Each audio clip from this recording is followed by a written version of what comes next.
So Patsy is asking, how did Balaam's teaching lead some of God's people astray?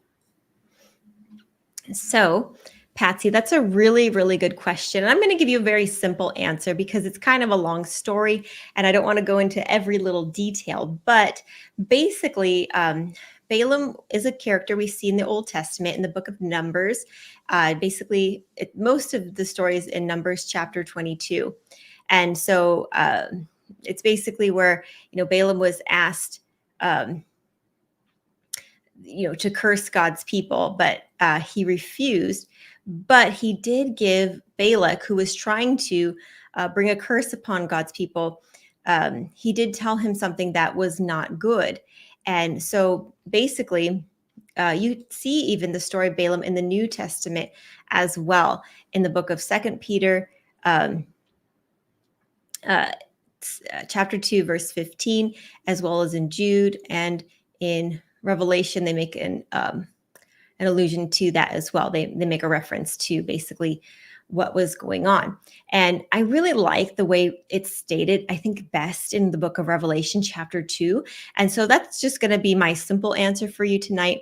If you go again to Revelation chapter 2, actually, let me just give a little bit of background for the story of Balaam. So God's people had come out of Egypt. They were being led by Moses. They were, winning battles. They were doing wonderful and amazing things. And God was obviously blessing them and with them. However, there were people that didn't like the Israelites because they felt threatened by them. And, they didn't want them taking over their land because it was very clear that God's people were being led to the promised land and God was giving them wherever the sole of their foot treaded, it belonged to them. Basically, they were being blessed by God. Well, there was a leader named Balak, and he wanted to basically get rid of these people who were, a threat again to them. And so he asked this man Balaam to curse these people, and Balaam said, I can't. They're obviously blessed by God. And he not only,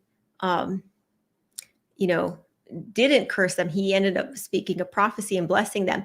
And, but we see that he did give advice that led to the destruction of God's people in a very real way.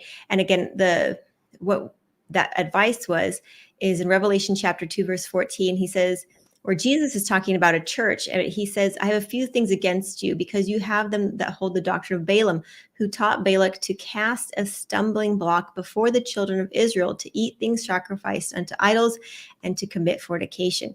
So basically, there was a problem with bringing in idolatry back into the camp of God's people and leading them away with fornication, which is, earthly lust. So those types of sins.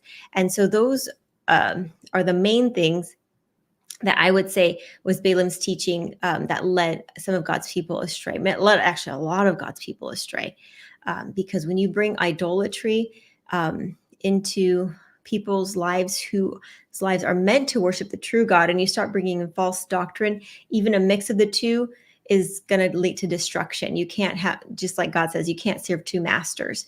And so you'll either serve God or you'll serve, like the Bible says, Mammon, which is like the God of money. And so it's clearly seen in this story that God's people started to get back into idolatry.